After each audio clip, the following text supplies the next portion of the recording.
All right, I think we're live. Laura, thanks for joining me on the Nik Fuller Show. Thank you so much, Nick, for having me. I'm so honored and happy to be here. Love it. Well, Laura, we've known each other for a while, but before I ask you to tell the audience who you are and what you're all about, and we talk about nutrition, collegiate golf, pro golf, creating on LinkedIn, everything like that, there's one thing I have to do, and it's the most important thing. It's to ask people to subscribe. And so I think we're at 185 subscribers right now. So almost doubled since when we started. And so if you can subscribe, give it a like, leave a comment for Laura on kind of your thoughts on the video, I think that'd be awesome. Yes, please subscribe. This will give you a lot of value and a great conversation. So hit the button. Hit the button. Love it. Awesome. Well, Laura, for the audience who may not know you, who are you? What do you do? What's your elevator pitch?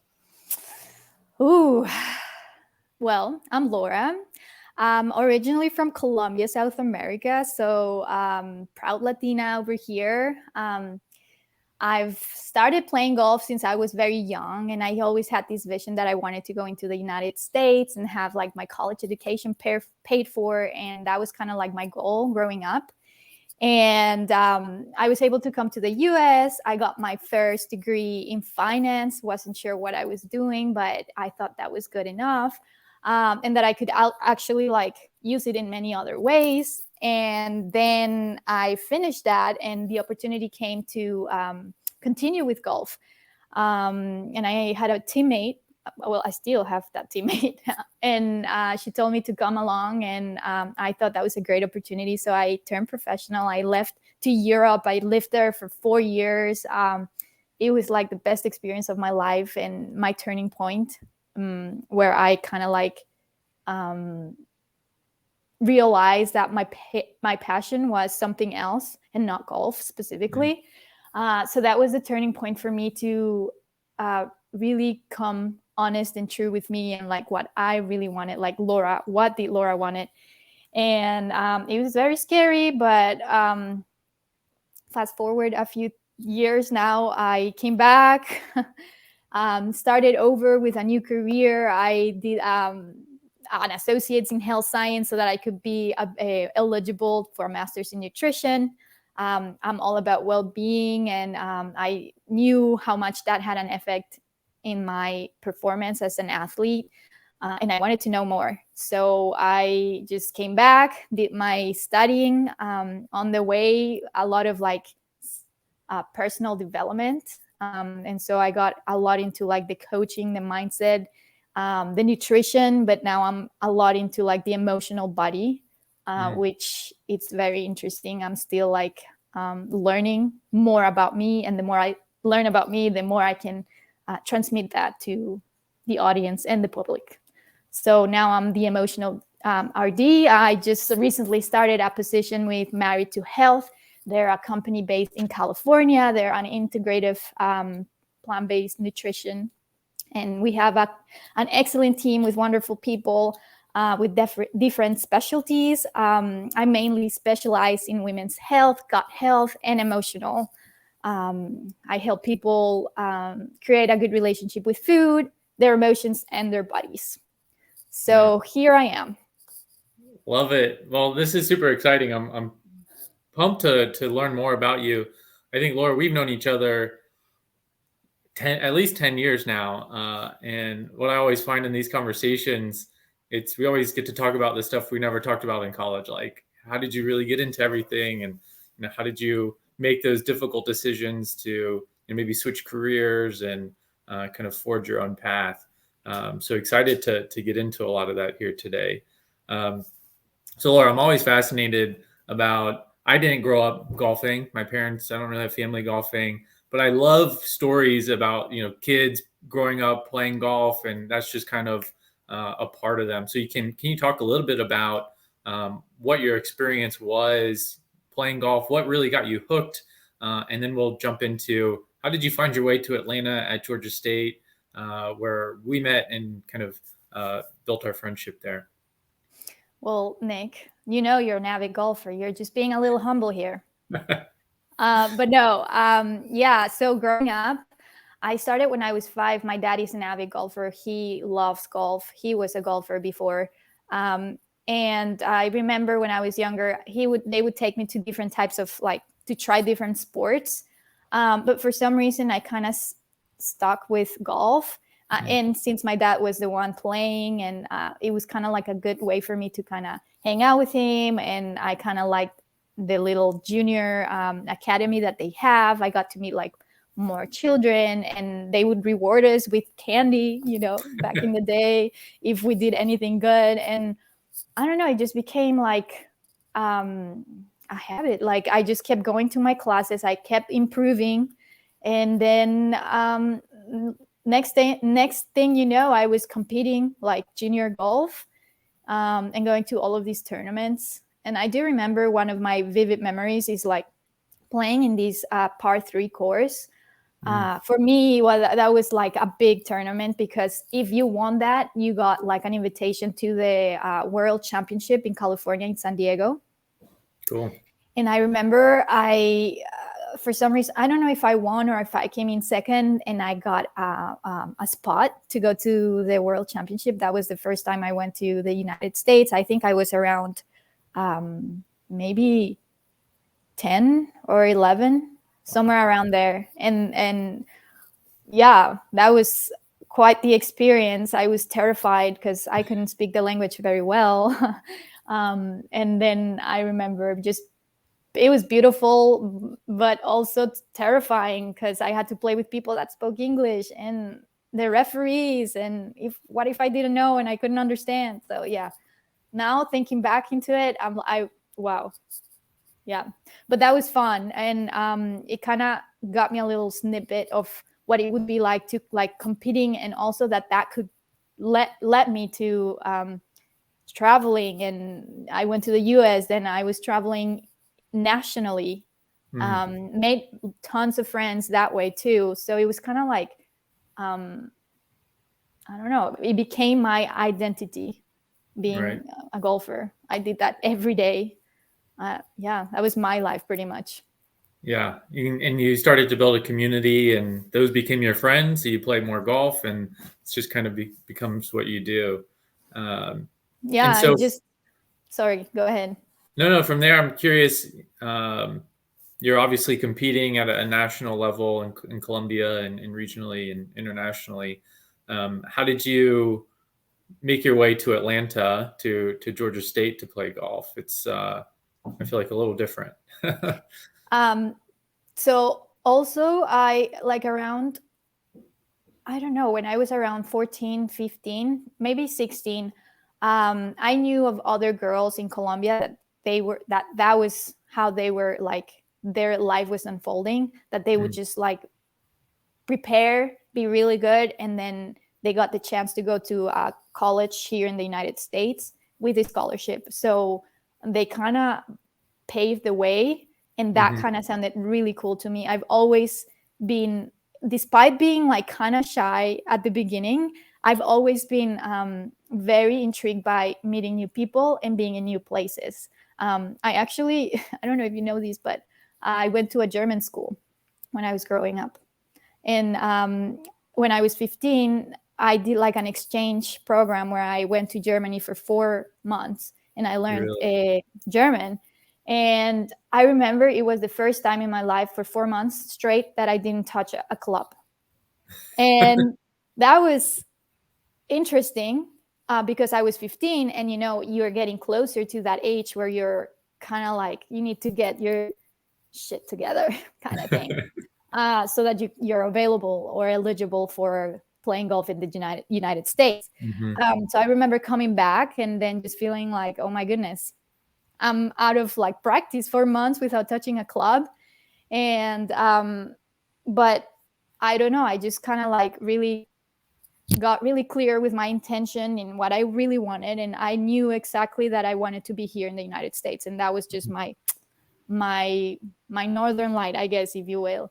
And I was just talking to these girls that were already over there, and they were just telling me what I had to do, and like, okay, well, you have 2 options. You can either hire an organization that can help you, find get in touch with coaches, or you can do it on your own. And then that was like another decision that I had to make, because it's hard. You don't know exactly how to do it because you're not as experienced, but at the same time, there was this organization that was just pretty much sending a bunch of applications to all of these coaches. And I had heard that coaches are just like, this is not personal enough. Right. Like, you're not taking the step to contact me, So that was like, I went to that route. I was doing it on my own. And it was obviously a little bit scary because I didn't know exactly how to do it, but life and the universe is just wonderful. And it just kind of worked out. Since I was able to go to a world championship again, and I was, I think, around maybe 17, 18, closer to graduation. So Yeah. I got to be seen by coaches. So that was my start, my first contact with coaches. I saw that there were some that were interested, and then the conversation started. And then through a person that I knew, that was actually a funny story, because there's this girl that was an assistant coach at University of Mississippi, and I didn't really know her, but she contacted me through Facebook. She was like, "Hey, Laura, I saw you play in Argentina or something like that in one of these tournaments." And I was thinking, I never went to Argentina. Maybe she's confusing me from someone else. And I told her, no, I didn't go to Argentina. But and then she was like, "Okay, well, I don't know what are you doing? Like, do you want to come to the United States? What's your plan?" And I said, "Yes, like, I'm still in the process." And she was like, "Let me put you in touch with these," like, she put me in touch with her coach at Mississippi, with Georgia State, with Kathy. And that's it, I think. And then I started talking to Kathy, and then it was just like I was going back and forward with emails between Georgia State, Nova Southeastern, no, Nova in Florida. I can't even remember. Yeah, in Kennesaw. Okay. And at the end, for me, what really made me decide Georgia State was, well, because I was talking to coach, and she was just like she was a woman, and I felt comfortable with her. And then I went on an official visit and came to Atlanta, downtown Atlanta, and the campus there is just like buildings everywhere. It kind of like brought this feeling of like, okay, of a city, and it was kind of cool to me. And just being in a place where I was able to do more than just golf, I guess. Yeah. So that was what really drew me into like Georgia State. And at the end, that's the decision I made. And I happened to play really well my last junior year before I was, ready for college. So it all kind of worked out. It's funny how the universe always kind of puts the building blocks in place for you, and you just gotta, trust yourself and try to follow that path. Yeah. And also it's like, if you're open to receiving them in the moment, because you'll probably be sent a ton of opportunities, but it depends on what stage you are in life, if you're open to receiving them and seeing them. So I'm glad it worked out.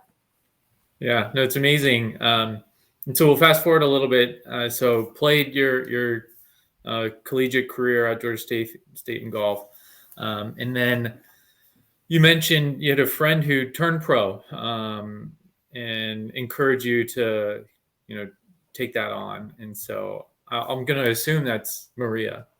Yes. Over in Spain. Good assumption. So one of our mutual friends. So can you talk about, those 4 years as being a professional golfer? What does that day-to-day really look like, especially over in Europe, and some of the challenges that go along with it? Yeah. So Maria, I didn't really know if I wanted to be a professional, honestly, but I knew from her and seeing her, it was kind of inspiring. She always knew that was her path. And that kind of inspired me to And I thought, going to Europe, and that sounds so much fun. I mean, what do I have to lose?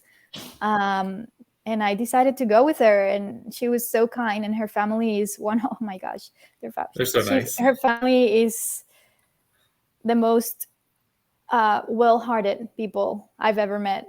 They're so kind and so open, and they give you and give you and give you. And I was very lucky and thankful that they were receiving me.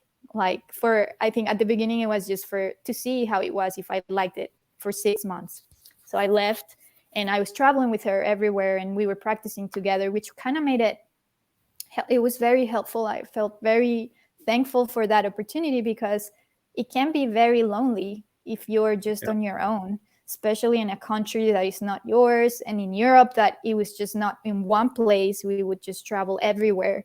So having that place where I could always kind of come back and kind of felt like home, because they pretty much took me in as one of their family, and I became like the third sister or something like that. So yeah, no, playing professional golf was, like I had mentioned, the best experience of my life. I got to travel a lot, and that had its challenges because I had to become an expert in packing, in just a carry-on. Because, like, you now have to start in college golf. They pay for you to play golf. You don't have to pay for golf, for gloves, for tees, for nothing. You're there to play and to study. Now you are like, suddenly after 4 years, you're like, okay, good luck with your life.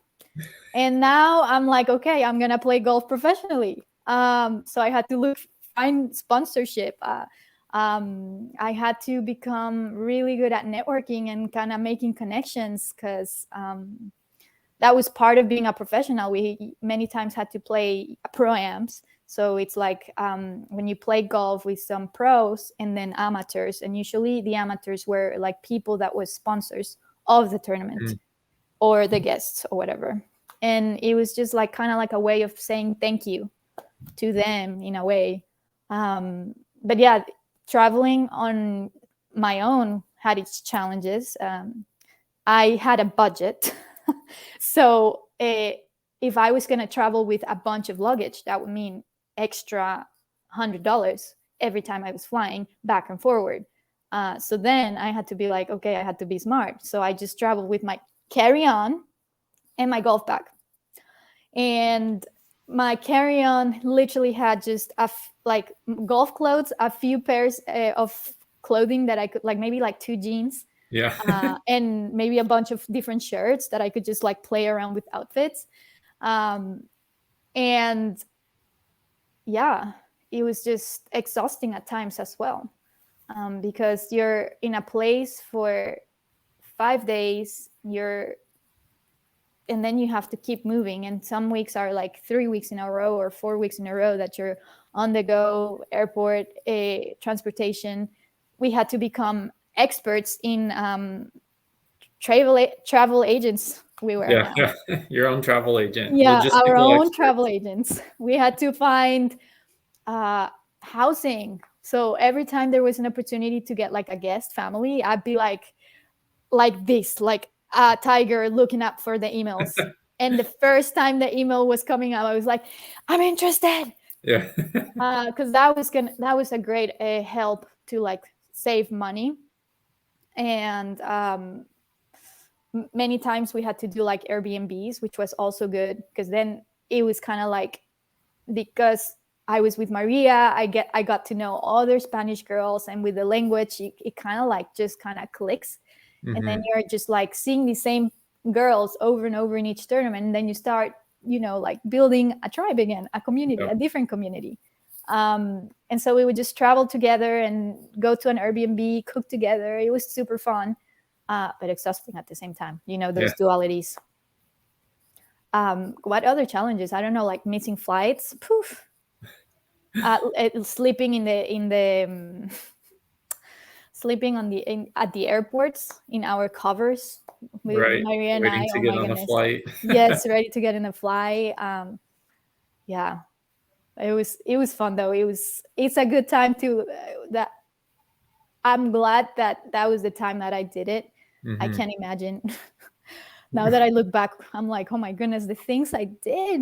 Oof. Yeah. Yeah. To How do they save handle money, to save it? pennies. Like that was like a big lesson for me. It's like here I am thinking I'm saving money, and then I would get injured my back. So I Mm, remember this one time where we had a tournament in Sweden. It was like super far, uh, up north, and I was in the United States. So I was trying to get to this place because we had this tournament, and instead of like taking the more direct route, which would mean more money, right? No, I was like, no, I'm gonna save here. And I went United States to Portugal the same day. I did like a transfer into London, and then I stayed there for like a few hours, and then I had another transfer into like Sweden, but Stockholm, which is, and then, well, actually not in Stockholm, below in the south, another airport because it was cheaper than Stockholm. Then I had to take a bus into Stockholm, and then we had to rent a car 4 more hours. So I've been traveling for 2 days, like right. straight. Obviously, I get to the tournament. My back is hurt. I couldn't play. Shocker. Shocker. I couldn't play. Oh my gosh. Well, I guess you learn the hard way sometimes. Yeah. Oh, to be young and to figure it out. And so Laura, through that, you're obviously experiencing a lot, kind of going through a lot of personal development. So would love to understand, or can you walk me through that decision to say, hey, maybe, professional golf is not really what I'm passionate about, and I want to explore, the world of nutrition, or did you even know where you wanted to kind of look next, and kind of walk us through that journey?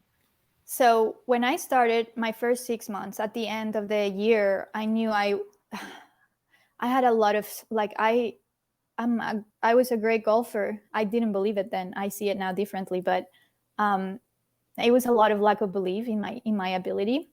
And I knew, and I guess I was manifesting it somehow from within in my heart, that I needed someone that could help me, like like a psychologist or a sports psychologist.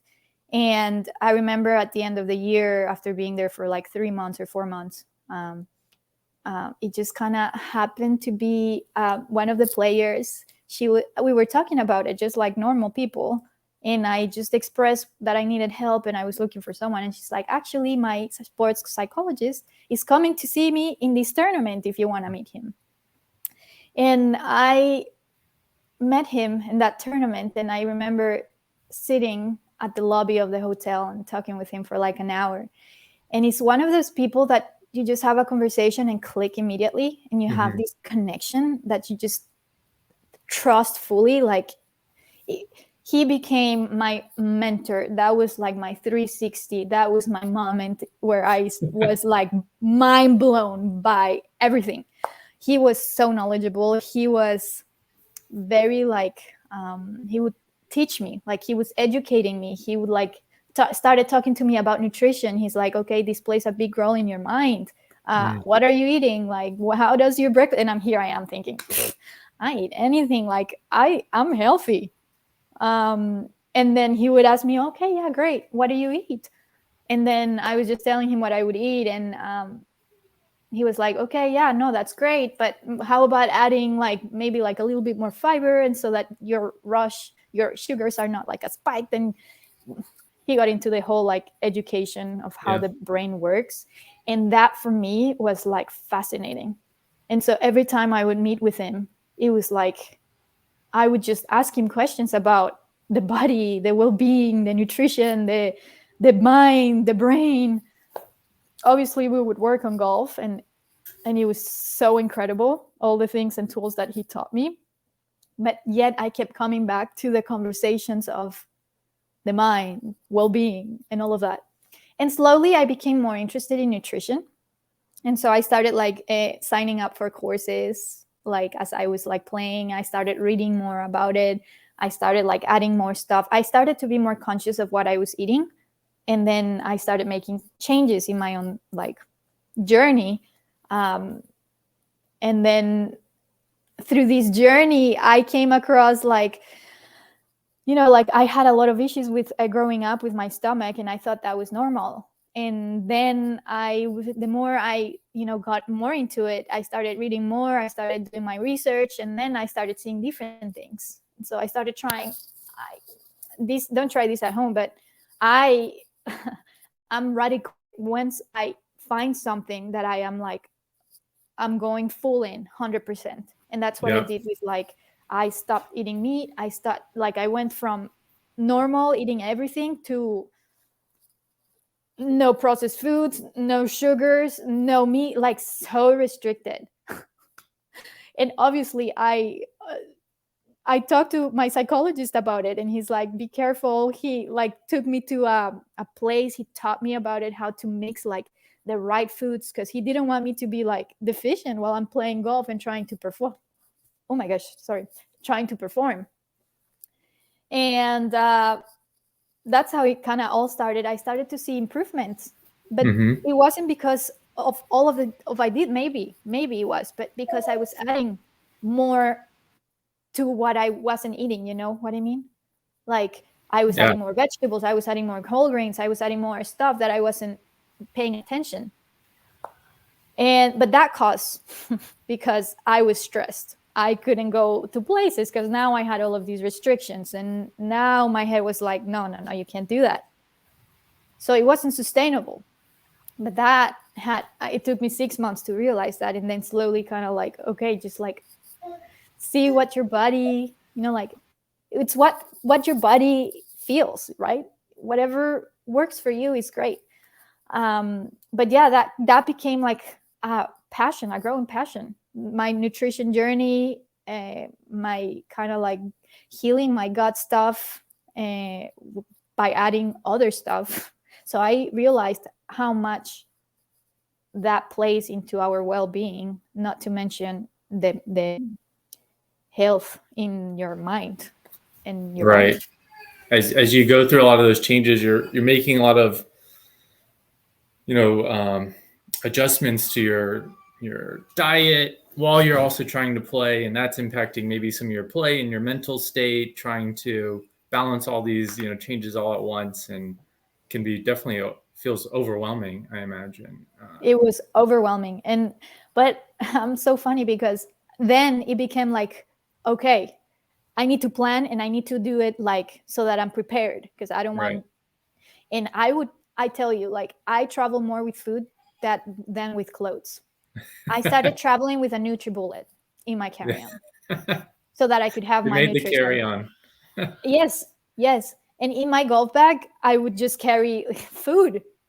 It's insane. I would just unpack and just bring my quinoa and my peanut butter and all of these foods that I was sure I wasn't going to find in certain places that are more remote, little towns. Yeah. But yeah, then it was time to make a decision, because after 4 years, I had already learned what it takes to be the best player in the world. And yet I was not doing it. And so I had to be honest with myself. What are you doing? If you're not going to become the best player in the world and you don't believe it and you're not doing this, what are you going to do? And then the whole spiral of get into yourself. And it's oh my goodness. In the first place, I didn't even know if I wanted to be a professional. So I'm in a cause that I never really had this power to do it since the beginning. But yet still I am here. And it was just making a decision despite what I knew that this was going to disappoint maybe some people. Sure. And just get to terms into being okay with that, and just kind of being true to myself. And I knew I wasn't ready to, mind you, I was also with a boyfriend, Tyler. Yep. That I met in college. He was my college lover, and we were long distance for all of this time, and I was not ready to finish that. and it was just a point where you had to make a decision, how long can you keep going long distance, and yet you're not ready to kind of finish stuff and just leave everything for golf. I was not ready to do that. So that was the turning point where I was if I can't leave everything for golf and become the best, because I mean, to become the best at something, you gotta make sacrifices. Mm-hmm. I had to decide I can't. And Yeah. I knew I had this other passion, and so I had kind of like some clarity in that sense, but I didn't know. I jumped into the cliff and I didn't know. But I just did it because I knew that I couldn't keep going because I wasn't doing what I was supposed to be. Right. Yeah, and I think it's a brave move of you, because there's often a lot of expectations, maybe not what you put on yourself, but also what others may have of you. And so, people are seeing, hey, she's a professional golfer, and now she's making this change, this shift, what is driving that? But it can be intimidating, to kind of be honest with yourself and make that change in your life, and say, hey, that wasn't what I'm passionate about, as it turns out. And that's okay, because there's different seasons of what everyone goes through. And also, you're allowed to change your mind. Right. Yeah. How many of us like keep the same forever? That is not, it's not realistic. No one Yeah. stays the same forever. It's just not how it goes. You can see it in nature, in the seasons. Never stays the same, unless you're in the tropics, maybe. But even then, there's rain season and there's drought season. Like there's never. So Yeah. it's like I love giving that. yourself permission to change your mind. Yeah. And so, Laura, let's talk about, you went back to school, got your RDN. Talk about your coaching, because last time we were in person, we were in Spain for Maria's wedding, and Ross, and we were playing golf on their 9-hole course. And, I hadn't played in a while. I make excuses. And you're in my ear, you're coaching me. You're like, Nik, tell yourself this is going to be a good shot. And so I love that about you and your coaching, and how that's moved into not just nutrition, but also your emotional release coaching and all of that. Yeah. What I've come to understand is that many times when we have all of these excuses, or when we're very reluctant to change, or we have this behavior, we have this knowledge, but the behavior doesn't align or match this knowledge, many times there's a root cause. And many times it's an emotion that we just can't seem to, or don't have the capacity to feel at the moment. It's very uncomfortable. So our body's mechanism is to protect us always. That's the one mission the brain has, or your ego, however you want to call it, your monkey, whoever. That the one mission, the only goal is ensure survival. It's very primitive. You don't see it, but it happens all the time, all day long. Every decision you take, everything you see with your eyes, you're already working stuff. Your brain is already strategizing the strategy from the strategy and the strategy, because it wants to ensure survival. So all of these excuses, when we realize them and we're like judging ourselves and like keep like knocking ourselves in the back because we're so bad and we just don't seem to make the changes that are supposed to be helpful for us. Mm-hmm. It's like coming from an understanding that is your brain or ego trying to protect you from the emotion that maybe you can't feel right now. Maybe you don't have the capacity to feel it right now. You don't have the tools to feel them. Or whatever it is in the brain, it means like whatever it's activating this like fight or flight response, even if it's like from your boss, like, or a text message, that can activate your nervous system in a minute. Even though it's not a lion chasing you for your life, the brain thinks it's a danger. Yeah. So then it activates. It really does. And physiologically, it has a lot of effects. It affects your heart. There's like an effect in your physiology. So I forgot where I was going with this. What was the question? No, I think it goes to your coaching and understanding kind of yourself and how to overcome those obstacles. Yes. So it's like understanding and coming and laying the foundations that we never were taught since we were younger, when we were children, how to be humans, and we're emotional humans, as we've probably already discovered. And we see this all the time with babies and animals. You probably know with your son, I'm sure you've experienced a lot of these, where, you know, when you're a baby, if you feel something, he's gonna express it. Yeah. And he's not gonna be like thinking, oh my goodness, what is these people gonna think about me? I have like my red face, or I'm just making like this like ugly face or whatever. Like, he doesn't think about that. He just lets it out. He just express it. His full expression. But obviously, as you grow up, you start building your ego, or your brain is starting to like be conscious about all of these and contains these emotions, which is a good thing.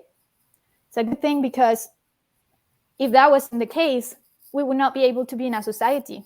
We would not be able to connect with people. Imagine if everyone was just free releasing all the emotions that you're feeling every day at all times, and you're in this meeting in a board with all your bosses, and everyone in the room is just feeling their emotions, just yelling, crying, or swearing. I don't know. I mean, it wouldn't work, right? No, not at all. So luckily, we have this mechanism that contains these emotions. But we went to the extreme, because now they're so repressed. We don't allow them to flow, because energy is energy emotion. We don't allow them to flow. And so when they can't flow, they get stuck. And they get stuck in our body, in our muscles, in our fascia. And they have memory. And this happens since you're a young child, even from the womb. Like, it's crazy. It has memory, even though you're not conscious. And so this whole emotional release movement is like coming to terms into having this cathartic moment, and the therapy, right? We have those like extremes where you have like your instinctual brain just kind of releases the emotion, and you just yell, cry, punch the pillow, whatever, right? But you're not conscious when that happens, because your instinctual brain kind of like takes over. And then next time, ever happened to you that you're just like so rageful, and then you just said something, and then after the fact, your brain kind of kicks in, and you're like, oh my goodness, I should not have said that, or I shouldn't have reacted this way. That's your instinctual brain. It just took over. You didn't have the consciousness. So this approach kind of blends the therapy part, which is the therapy is trying to maintain you in a stable state, which is very helpful, but it doesn't help you move up the states, because as humans, we all have this light that we all do. And we are all, it's in us. We can all feel love. We can all thrive. We can all feel happy. We can all feel alive. That's a possibility for everyone in this world.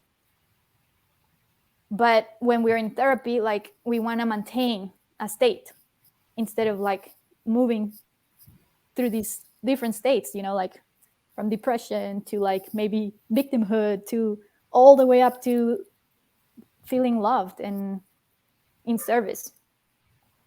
So this approach kind of blends the best of both worlds, where you're like getting in touch directly with your emotions from the presence. So because when you're conscious, you can make changes. And when you get in touch with them, you start laying the foundation to hold space for your emotions. And the more you feel your emotions and you are able or capable to hold space for them, the more you're allowing others to feel their emotions. Yeah. So it's always coming back to you. Like, whatever you see in people, for example, it's like a reflection of what's going on inside of you. It always comes back to you. Like, whatever you're pointing, three fingers back. Because it's powerful stuff, Laura. Yeah. This is powerful stuff. I do have a baby who is feeling all of his emotions at the moment. So, Laura, can you talk about your coaching and how your program, how you help folks kind of go through some of this exploration? So yeah, so right now I'm working with Married to Health, and how I work is obviously we gotta meet ourselves where we are today. You know, we always have this ideal, and we always want to be. We always are in point A, but we always want to be in point B, always. So it's first coming to terms to where we are today. Who's Nik today? Okay, what? Let's bring consciousness. So I have like different phases. I have the exploratory phase, right? Where we're gonna go into exploring what's Nik today. Where can you be more conscious today? What do you do on a daily basis? Like, where are your triggers? You know, like what elicits certain emotions that maybe you're not aware, because when we are in autopilot, we're just unaware. And so the first step is coming back to you today and kind of like bringing consciousness to these areas in your life. And then once this foundation is starting to build through different tools that I work with, you know, like through meditation and like breathing techniques, also like pressure points, you get the tools to be present and accept what comes today. And if you can accept it, that's also okay. But then it's accepting the resistance of not accepting, if that makes sense. So it's first there, and then Totally. you can move forward. It's like step by step. Like you are how many years you are today, right? 20, 28, 30, 31, whoever. It took you 31 years to where you are today. And you built all of these beliefs and all of these emotions. All of these had been practiced over the years. It took time to where you are today. And the same goes when you want to do your healing process. It takes time to kind of add new beliefs, to add new stuff into your life. So it's taking you step by step, first like laying that foundation so that you slowly can climb into the potential that it's in you that no one knows. There's no limit. So I'm just the guide, because the healing happens. You are the healer of yourself. I'm just the guide. I'm just providing the tools. But then we go into like I